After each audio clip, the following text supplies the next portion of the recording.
작지만 강한 기업. 안녕하세요. 작지만 강한 기업의 윤현녀입니다.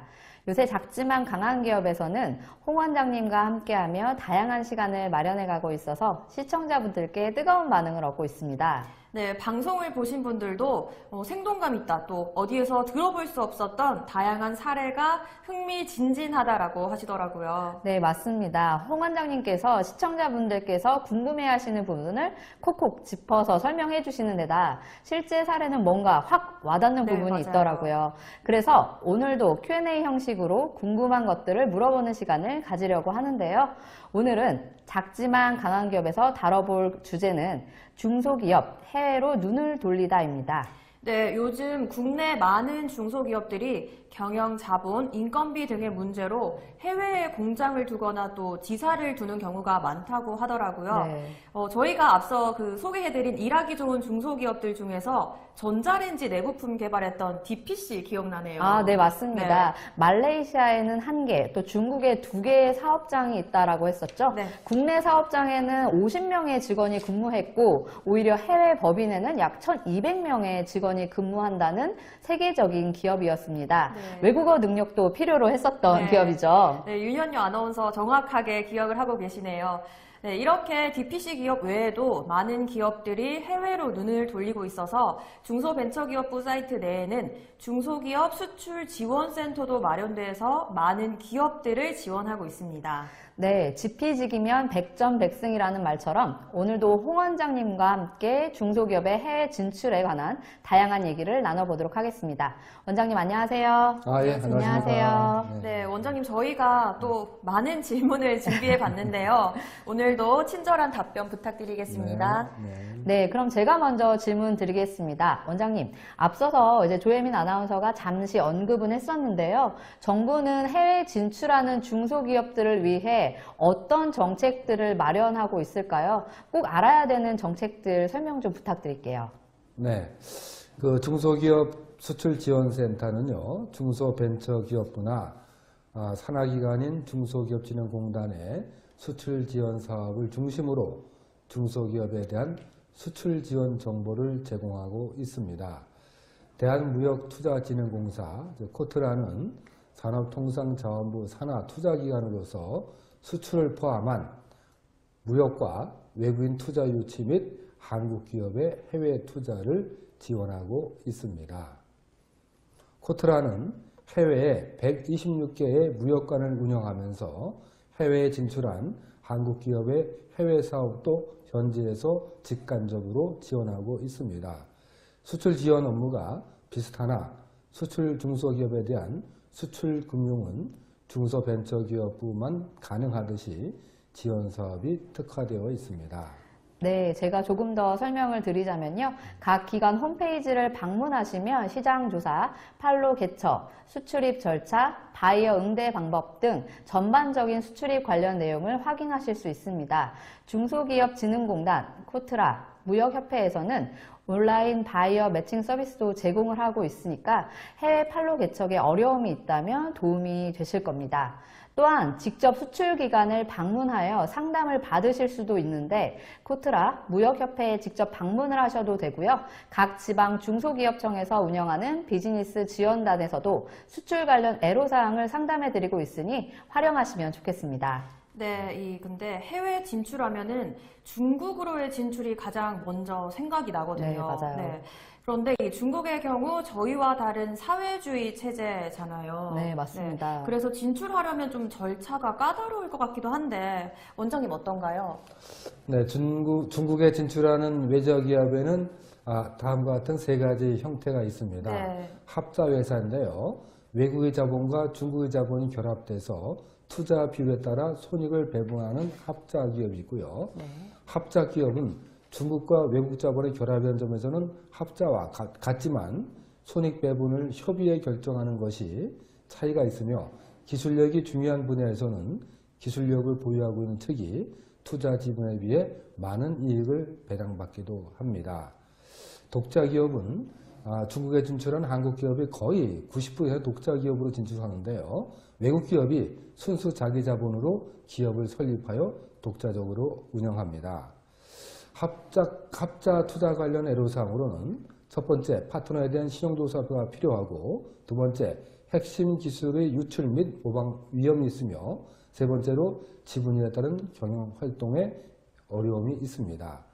또한 합작 투자 관련 애로사항으로는 첫 번째, 합작 파트너의 권리 및 책임의 범위는 출자 비율에 의해 자동적으로 결정되지 않으며, 두 번째, 계약 내용의 정형성 부족으로 인한 불리한 투자 계약 체결 위험 요소가 있습니다. 가장 많이 진출한 독자기업의 투자 진출 시 애로사항으로는 독자기업은 합자나 합작기업에 비해 보다 엄격히 제한을 받으며 자금 위축에 어려움이 있습니다.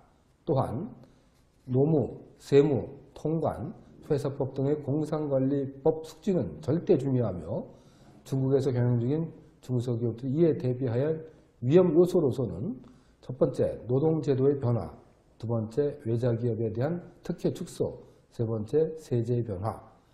이런 사항은 꼭 대비해야 할 세 가지 위험 요소라 말할 수 있습니다. 네, 계속해서 제가 소개를 좀 더 해드릴 텐데요. 특히 이 제도적, 문화적 변화가 좀 있다고 합니다. 첫째로 이 외국 자본 규제의 강화, 둘째 최저임금 상승, 셋째 장애인 고용 압박, 넷째는 신노동제도 도입, 다섯 번째 외자기업에 대한 인식 변화 등을 들 수 있는데요. 중국에 진출하는 국내 기업은 첫째로 중국의 인건비가 저렴하다는 것은 중국에 관심 있는 기업인들이라면 모두 알고 있는 상황이며 1990년대 후반에 중국에 진출하는 기업의 가장 큰 이유가 바로 중국의 저렴한 인건비였고, 이는 아직까지도 기업인들이 중국 시장의 매력을 가지고 있는 큰 이유이기도 합니다. 둘째로는 넓은 대륙만큼이나 매력적인 중국 내수 시장으로 과거 1990년 후반에 진출한 기업들이 중국에 진출하는 가장 큰 원인이 저렴한 인건비였다면, 최근에 진출하는 기업들이 가장 먼저 이야기하는 것 중에 하나가 바로 중국 내수 시장입니다. 네, 지금 원장님과 또 네. 혜민 아나운서의 설명까지 잘 이어서 들었는데요. 용어들이 살짝 어려울 수도 있으니까 또 방송을 좀 주의 깊어서 잘 보시면 좋을 것 같습니다. 네. 좀 이어서 제가 질문을 좀 드리면, 사실 K-팝, K-드라마, K-뷰티 등 한류의 영향으로 이미 진출이 많이 되어 있을 수도 있겠지만, 여러 기업들 중에 아무래도 저는 코스메틱 기업들의 진출이 가장 많을 거라고 생각이 드는데요. 원장님 어떨까요? 예. 중국은 1978년 개혁 개방 이후 미용 화장품 분야의 연간 매출액이 2012년도에 2천억 위엔으로 미국에 이어 세계 2위 화장품 소비 대국으로 성장하였습니다. 네. 중국의 미용 화장품은 부동산과 통신, 자동차, 관광 다음인 중국 내수 시장의 5대 소비 산업으로 부상하였습니다.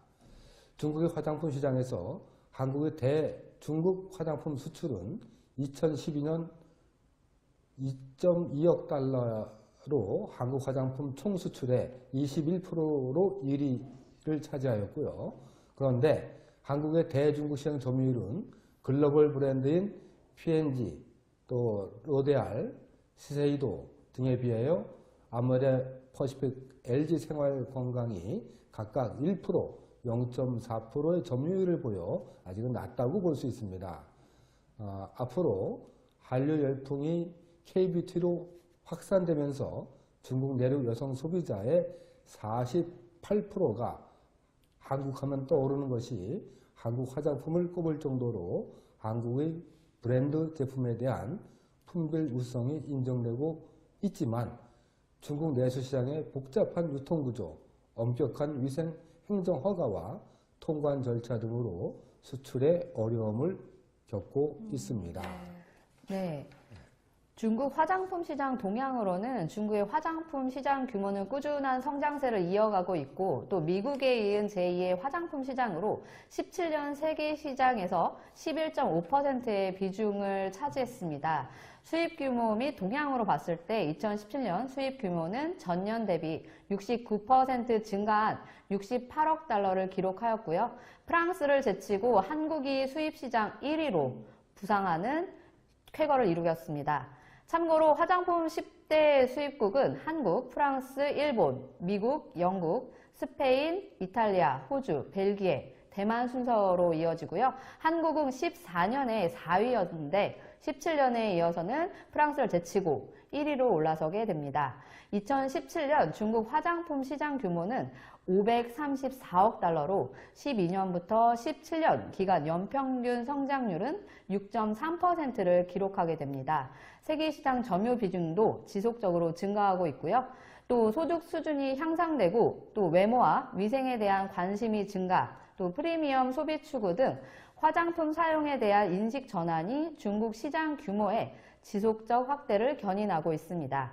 한국 브랜드는요, 꾸준한 성장세를 보이며 점유율 1위 차지하고 있는데요. 특히 중국 무역협회 조사에 의하면 소비자 98%가 친환경 상품 구입을 희망하고 또 사고 싶어 하는 화장품으로 친환경 한국 제품으로 이제 손꼽고 있습니다. 향후에 더 많은 매출을 증진시키기 위하여 한국 드라마나 예능 프로그램 등 한류의 영향력도 유효하기 때문에 한류 마케팅을 적절히 활용하면 좋겠습니다. 네, 설명 감사드리고요. 지금 저희가 중국에 관해서 질문을 드리고 있는데 중국으로 눈을 돌렸던 건 사실 최근이 아니고 과거부터 계속 중국으로 눈을 돌리고 있었는데요. 중국으로 진출해도 성공하는 사례와 또 실패하는 사례가 있을 것 같아요. 그러면 그 성공과 실패의 이유는 또 뭘까요, 원장님? 예. 우선 중국 시장 진출의 동기로서 중국은 1978년도 개혁 개방 이후에 지난 30여 년간 저임금을 바탕으로 아주 유연한 노동 정책을 썼습니다. 네. 또 정부의 정책 등을 바탕으로 연평균 9.7%의 높은 경제 성장률을 기록하며 세계 공장으로 부상하였습니다.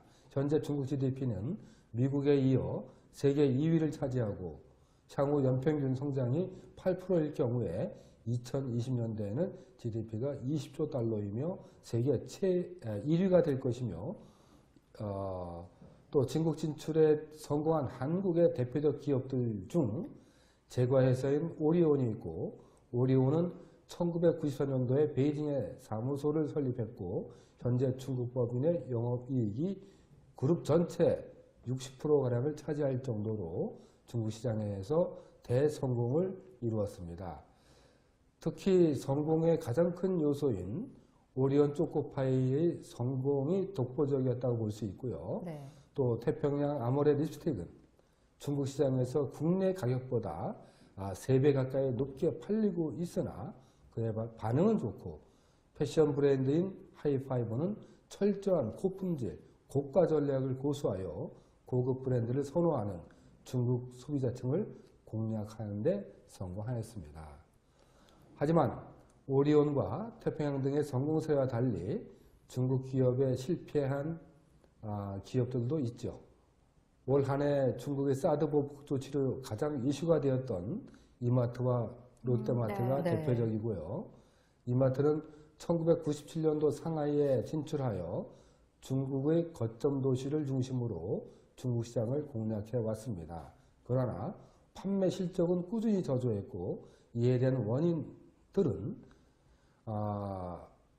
까르푸, 월마트 등 사람들이 많이 이용하는 마트가 있다는 점을 경쟁자들과 가격 경쟁에서 더 저렴하고 좋은 품질의 제품으로 제공하였으나 그렇지 못한 점, 네. 중국 내 낮은 인지도가 문제가 됐었고요. 네. 그래서 현지에 적합한 사업 모델 경영 시스템을 도입하지 못했다는 점이 들 수 있습니다. 네.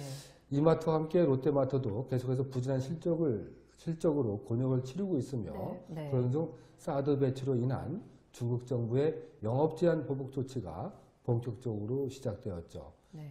현재는 이 조치들이 완화된 추세지만 네. 당시 너무나 큰 타격을 입어 두 기업 모두 중국에서 철수를 결정할 수밖에 없었습니다. 네. 네. 따라서 네. 중국의 특성을 네네. 파악하고 중국 진출을 가속화해야 할 시점이며 네. 중국의 진출의 성패가 21세기 국내 기업의 명운을 결정한 네. 것입니다. 계속해서 그렇죠. 제가 원장님 말씀을 이어서 조금 설명을 더 드릴게요. 중국 부상은 일시적 현상이 아닌 장기 추세고, 네. 70년대의 중동 붐, 또 90년대의 동남아 및 남미 붐과는 그 성격이 다르다고 합니다. 또한 중국은 이 세계 경제 주도권을 놓고서 유럽, 미국과 다투는 중요한 세력으로 부상할 것이라고 그렇게 말씀을 해 주셨고요. 또 선진국과 개도국의 중간인 사업 구조와 경쟁력, 또 지리적, 문화적 근접성 등을 감안할 때 중국 시장은 국내 기업의 최적의 공략 대상입니다. 최근 몇 년 사이에 중국 시장 진출 여건이 급격하게 변화했으며 여기에 제대로 대응하지 않으면 기회를 영원히 놓치게 됩니다.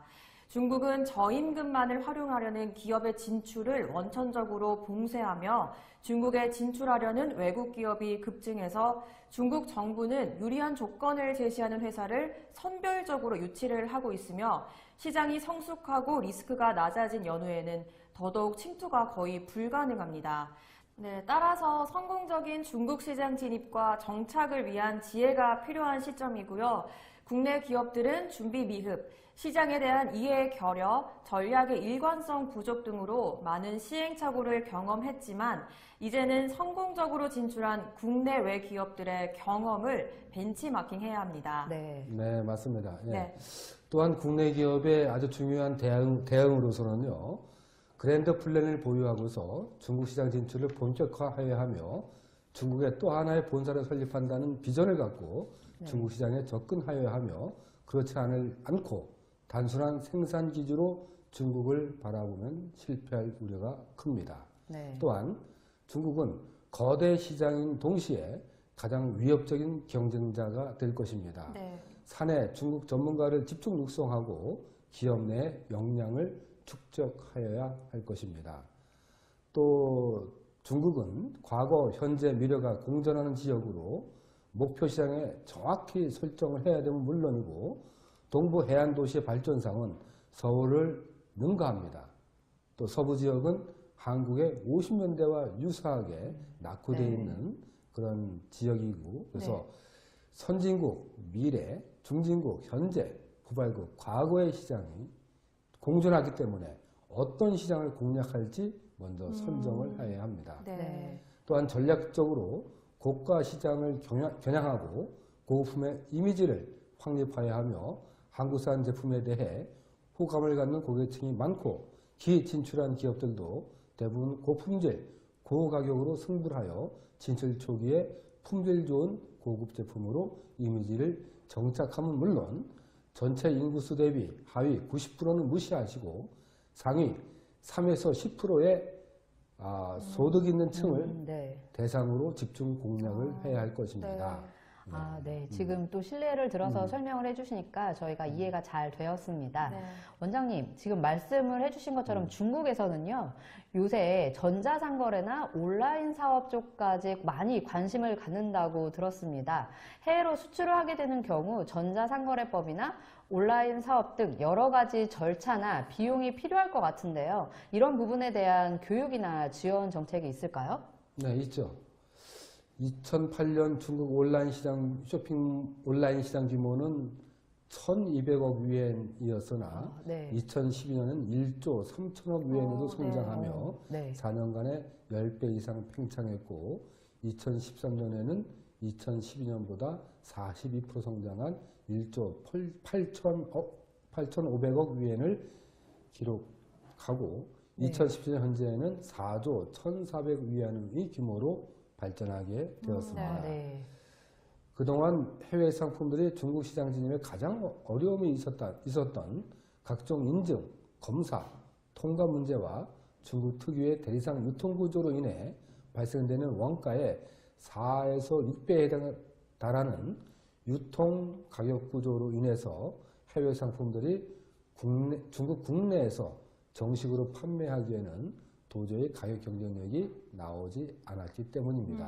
네. 네, 또한 많은 한국 상품들이 중국 소비자를 직접 만날 수 있는 기회에는 온라인 장터 이쪽으로서 네. 중국 내수 시장에 진입하기 위해서 많은 장벽을 경험했던 한국의 상품들이 이제 중국 소비자들을 온라인 통해서 네. 만날 수 있었다는 것은 네. 좋은 기회가 될 것입니다. 네.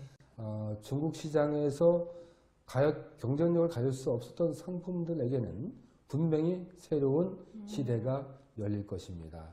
따라서 이것이 온라인 쪽으로 네. 매출을 극대화시킬 수 있는 좋은 판매 툴이 될 것입니다.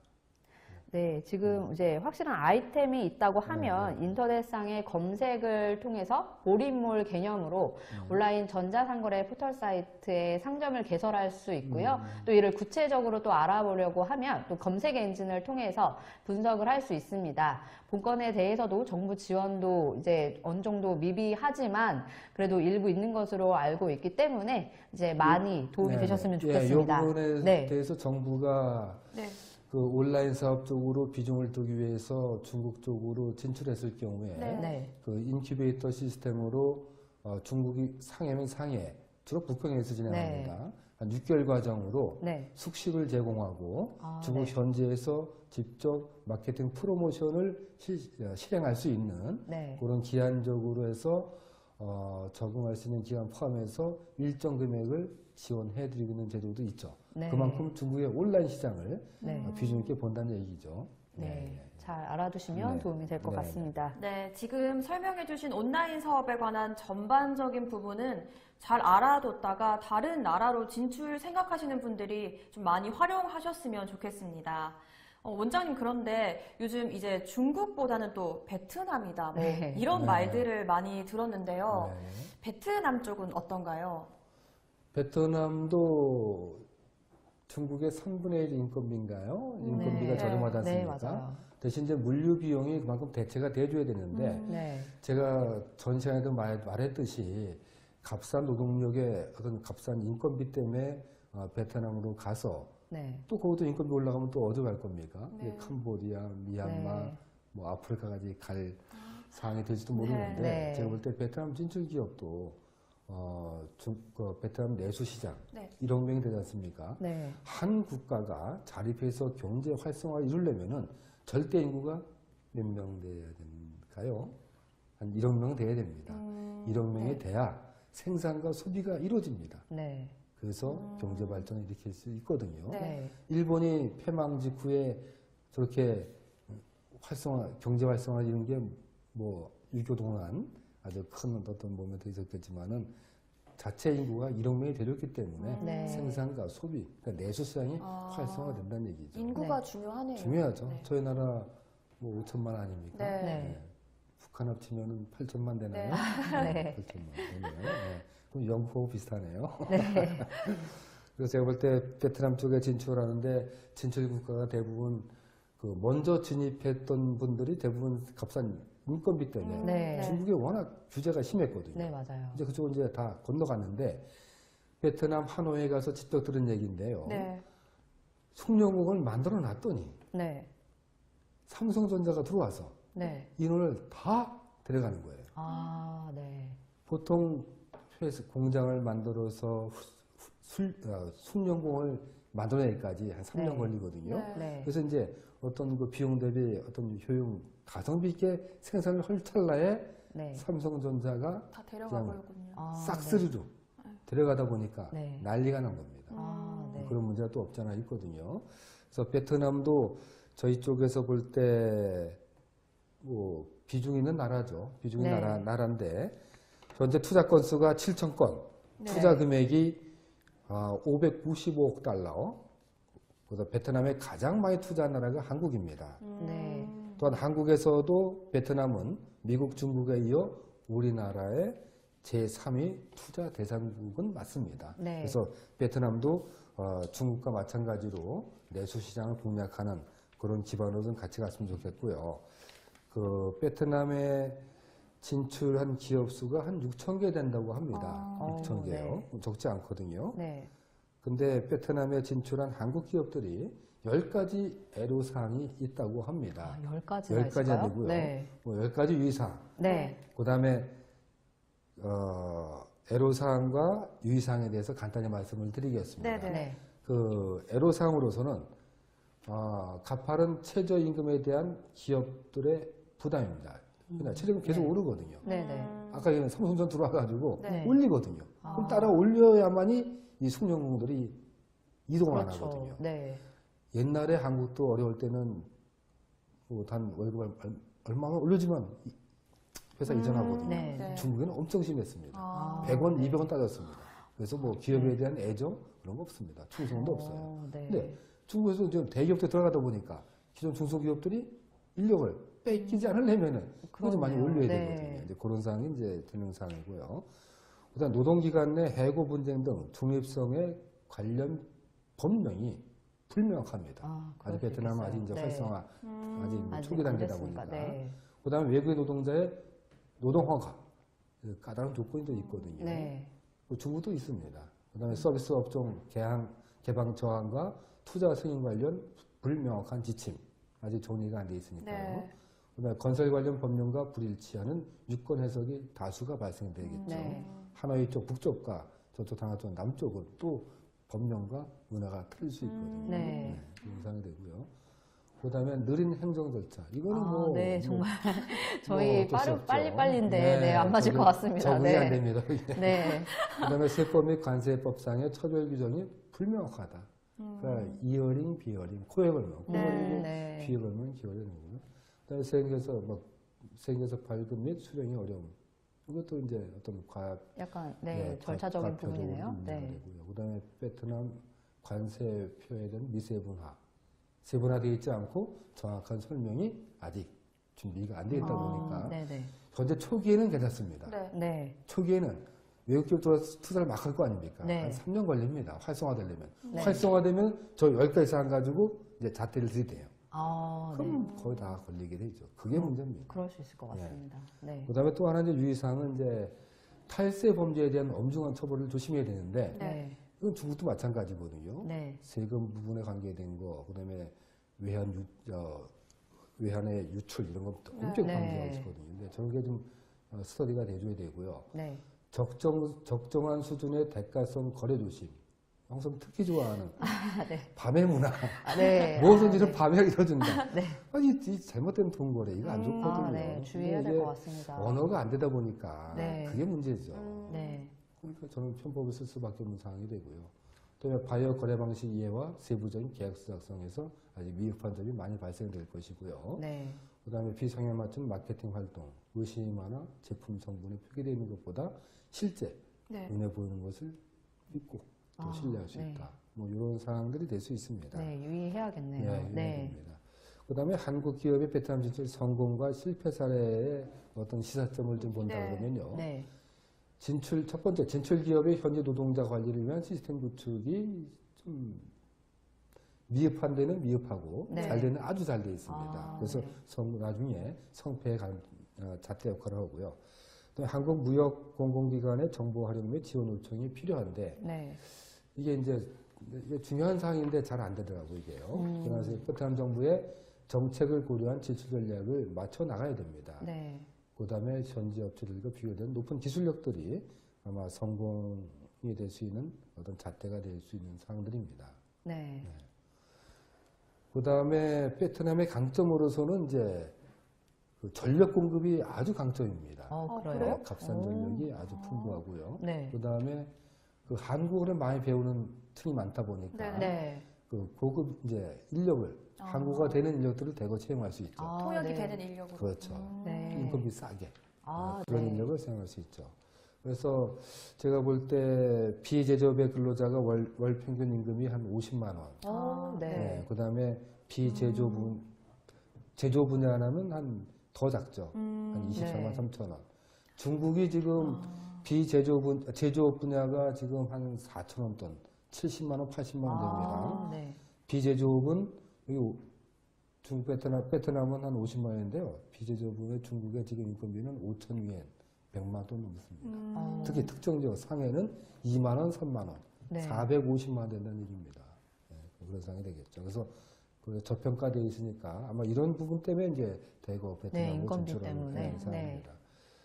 그래서 경제가 성장하면 국민 수입 증가를 통해서 소비 증대가 이루어지기 때문에 네. 네. 국내 베트남 진출 기업들이 베트남 내수 시장을 탁해서 할 수 있는 기회가 커지지 않습니까? 네. 네. 이걸 활용해야 됩니다. 네. 예, 또한 그 중국, 한국 등으로부터 자재를 수입해서 베트남에 생산해서 이 제품을 미국이나 EU 등의 선진국으로 완제품 수출 완제품. 진행을 네. 네. 하는 거죠. 단 선진국 경기에 따라서 베트남의 수출 실적이 이게 이제 영향을 받는 아, 겁니다. 그럴 수 있을 것 같아요. 그렇죠. 네. 경기가 어려우면 많은 물통에 들어갈 것이고 네. 그렇지 않다 그러면 생산 라인을 줄여야 되죠. 네. 그런 네. 상황이 이제 상대적으로 있다는 얘기고요. 그 다음에 또 한 가지로 그 한류의 공존으로서 K-팝, 드라마, 영화, 패션, 음식 등 2000년대 초반 이후부터의 영향으로 화장품, 식품, 서비스, 전자제품, 관광, 사회, 경제 등 다방면에서 긍정적인 영향을 미치고 있습니다. 네. 그래서 한국어 전공자와 네. 취업 희망자가 증폭돼서 양질의 노동력을 얻을 수 있고, 그 다음에 수익성 확보에도 유리하죠. 왜냐하면 네. 저인건비로 고효율을 아, 이룰 수 그렇죠. 있으니까. 네. 그렇습니다.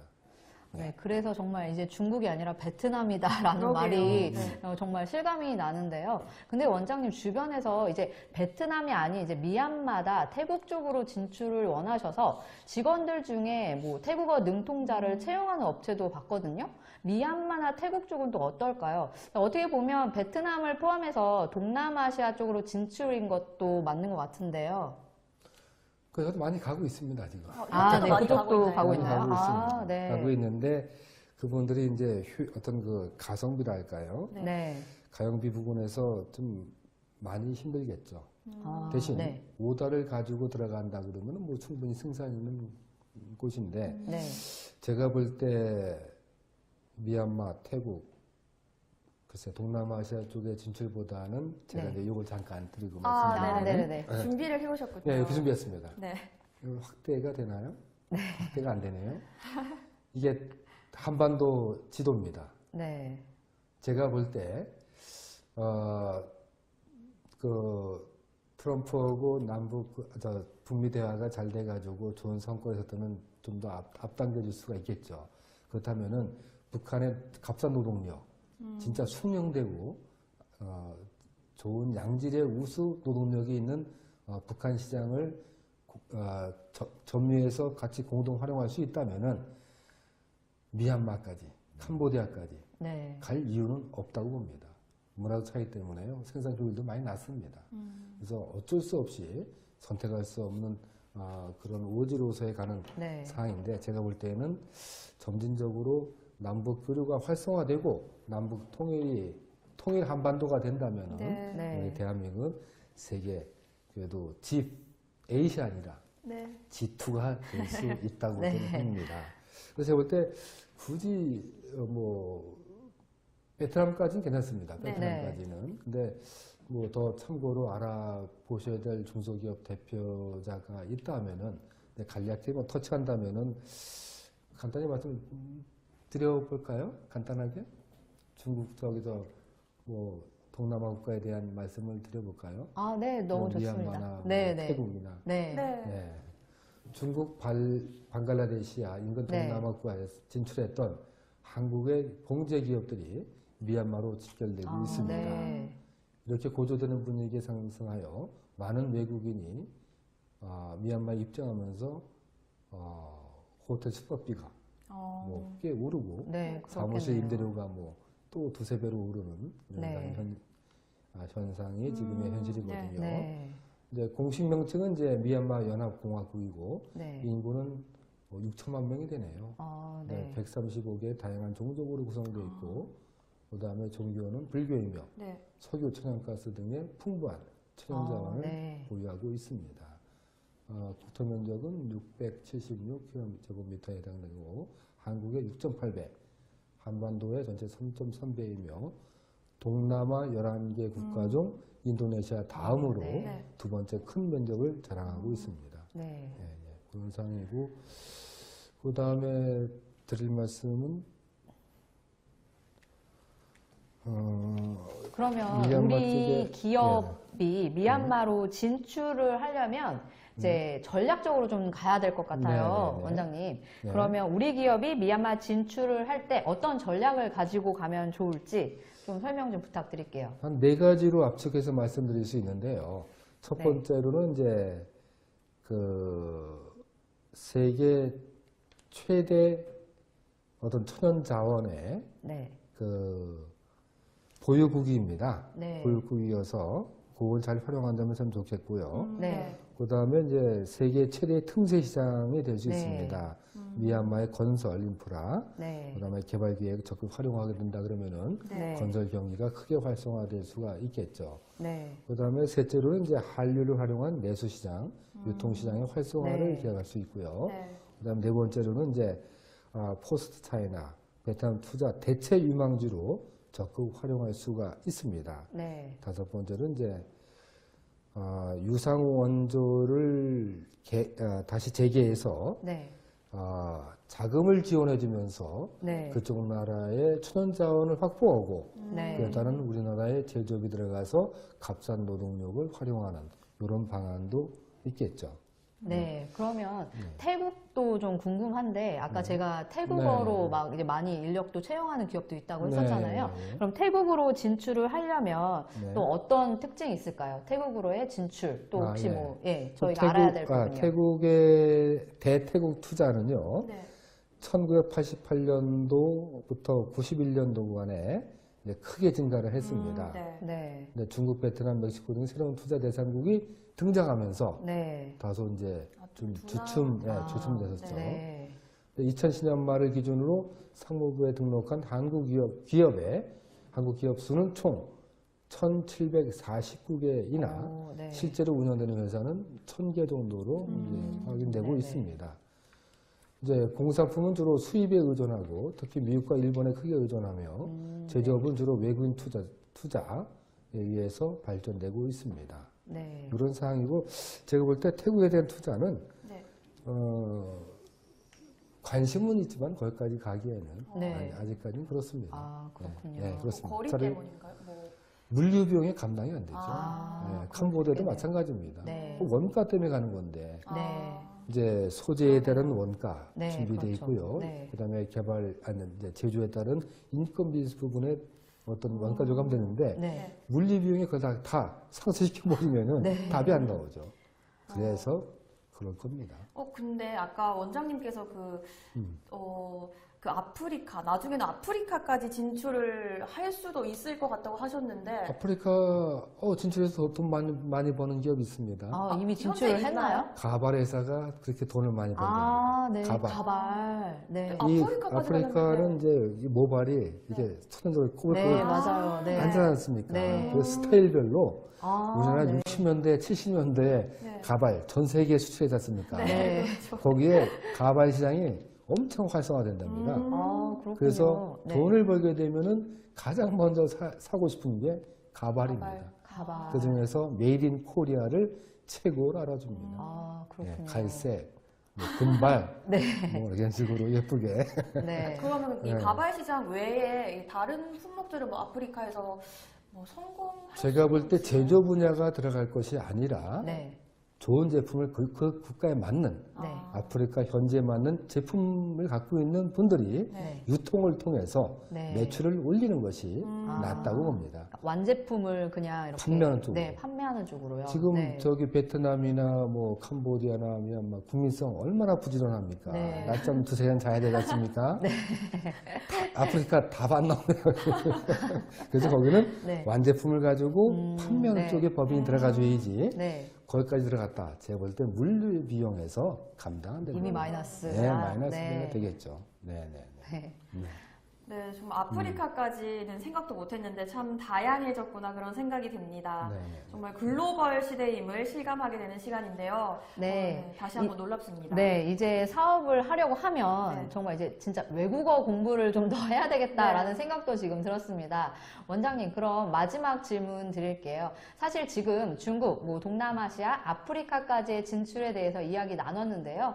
혹시 가깝고도 먼 나라, 네. 저 이웃 나라 일본으로 진출하는 케이스도 있을까요? 있을 것 같아요. 있습니다. 특히 각 분야에 일본 쪽으로 수출 기업 꽤 많이 있거든요. 네. 아, 네. 일본 쪽에서는 제품에 대한 검증이 네. 워낙 까다로워서 제품의 우수성이 결여되어 있으면 진출 못합니다. 네. 그래서 저희 그래도 중소기업 저희가 이제 R&D 관계된 이제 컨설팅 업무를 하다 보니까 네. 이제 다업종 분야의 중소기업 대표를 만나거든요. 네. 네. 대부분 수출 많이 하더라고요. 아, 그쪽으로. 그래서 기여도 많이 하는데 여기 지금 역삼동 아닙니까? 네. 여기서 바로 한 5분 거리에 있는 네.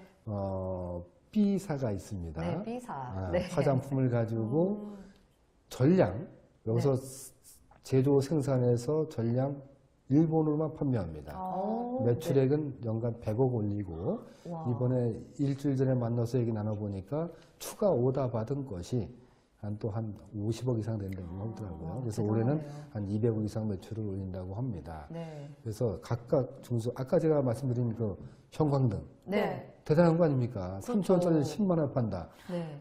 엄두도 안 나지 않습니까? 네.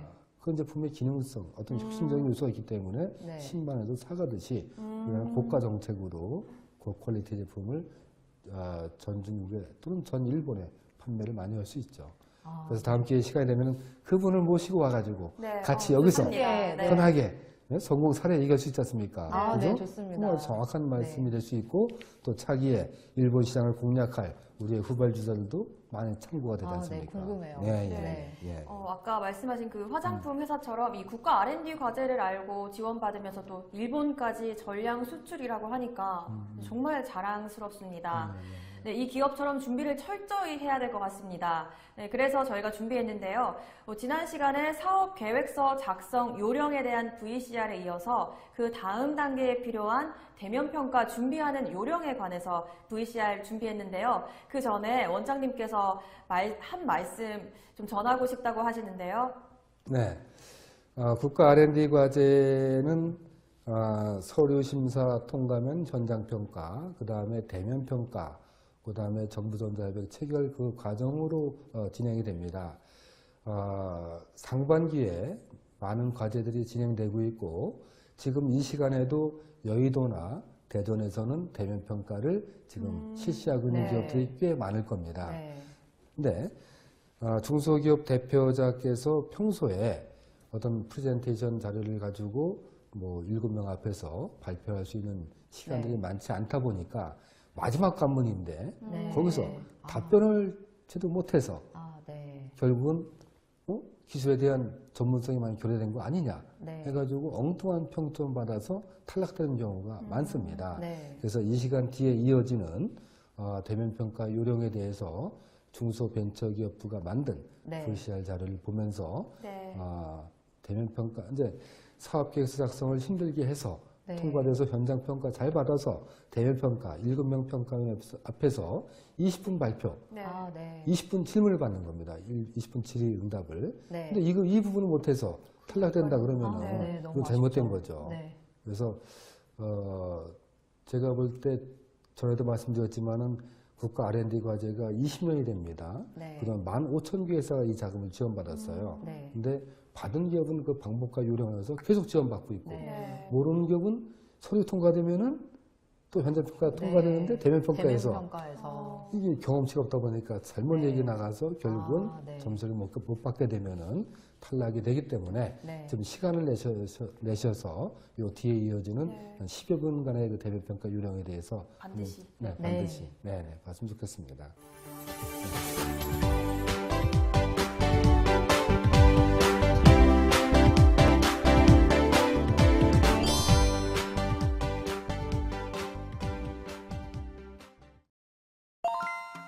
이번 시간에는 대면평가의 중요성 및 개요를 살펴보고 대면평가와 발표 자료 준비 시 유의사항, 발표 및 질의응답, 대면평가 절차 요약 내용에 대해 살펴보도록 하겠습니다. 학습을 마치고 나면 대면평가의 중요성에 대해 이해할 수 있으며 대면평가 진행 절차에 대해 숙지하고 이에 효과적으로 대비할 수 있을 것입니다. 자, 그럼 본격적인 학습을 시작해 볼까요?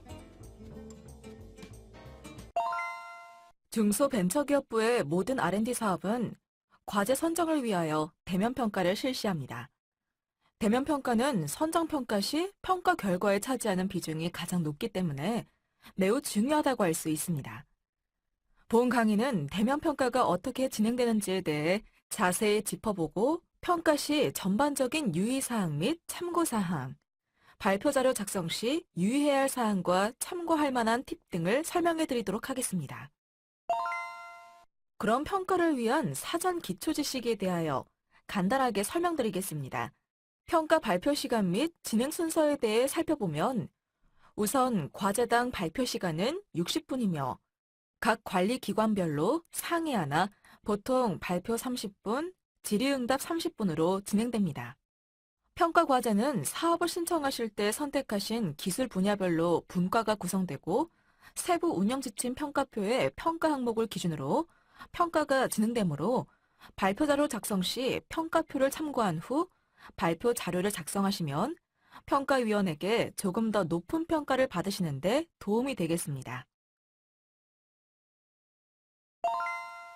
자, 그러면 언제 평가를 받아야 하고 해당 정보는 어디에서 얻을 수 있는지와 평가장에 도착하면 어떻게 해야 하는지에 대해 설명드리겠습니다. 평가를 위하여 전문기관에서는 사전에 신청하신 과제의 분야별로 분과 구성을 하고 주관기관으로 평가 일정을 안내합니다. 안내받으신 일정에 따라 반드시 참석하셔야 하며 평가 전 신분증 확인하고 있으니 반드시 신분증을 지참하셔야 합니다. 대면 평가 참석자 대상은 과제 책임자 또는 대표자이며 평가장의 장소 요건을 고려하여 발표자를 포함한 최대 3인까지 입장 가능합니다. 참여 기업 또는 위탁 기관이 있을 경우 해당 기관의 과제 책임자 또는 참여 연구원의 참석이 필요합니다. 참여 연구원은 사업 계획서에 기재된 인원만 인정되며 참여 연구원으로 등재되어 있지 않은 경우 평가장 입장 및 배석이 불가합니다. 발표는 원칙적으로 과제 책임자가 하는 것이 원칙이며 해외 출장 등으로 불가피한 경우 이를 증빙하는 서류와 대표자 또는 위임장을 지참한 참여 연구원이 대리 발표가 가능합니다. 다만 과제 책임자 또는 대표자가 평가에 참석할 경우 참여 연구원의 발표는 불가합니다. 참여 연구원은 사업 계획서에 기재된 인원만 인정됩니다. 평가장의 도착은 사전에 평가 담당 간사의 사전 안내를 받고 여유롭게 준비하시는 것이 발표 진행에 도움이 되기 때문에 공지된 평가 시작 시간보다 약 20분에서 30분 정도 먼저 평가장에 도착하여 대기하시는 것이 좋겠습니다.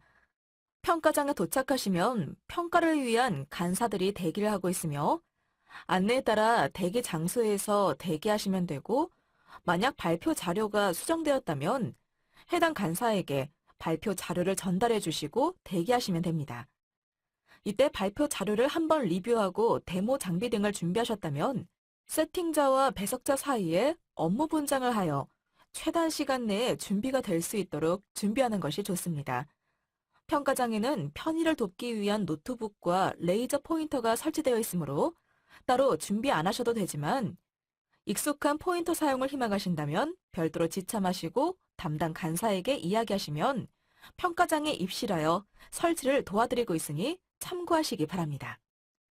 해당 과제의 발표 순서가 되면 간사가 평가장으로 안내하므로 함께 이동하시면 됩니다.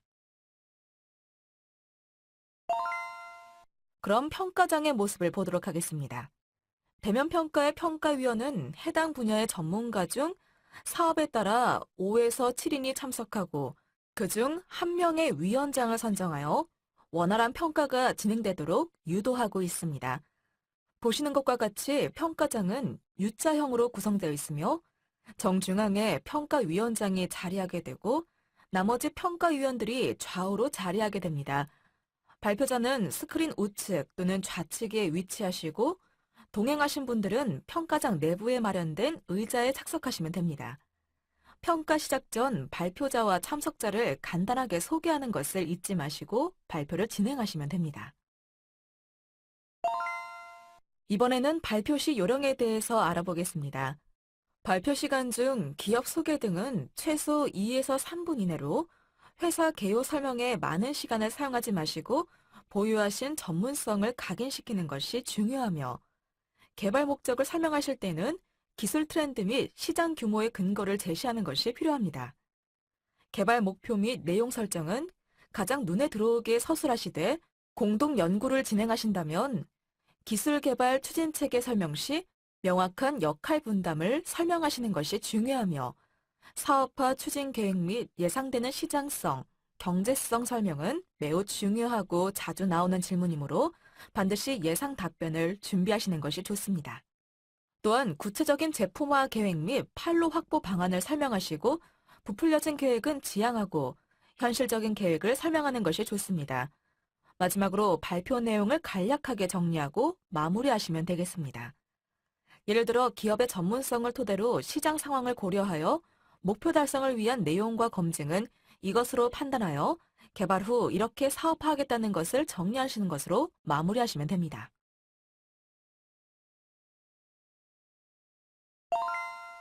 발표가 종료되면 평가위원들의 질의응답이 진행됩니다. 평가위원의 질의의 답변 시에는 질문의 요점을 파악하여 답변하고 장황한 설명은 지양하는 것이 좋으며 부풀려진 답변보다는 솔직하게 답변하시는 것이 좋습니다.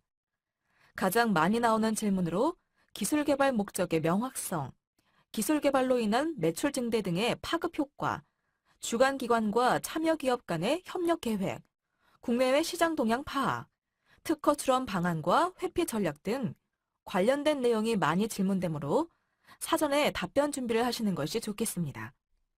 질의응답 시간이 종료가 되면 평가위원에게 목례 후 뒷정리 없이 바로 퇴실하시면 됩니다.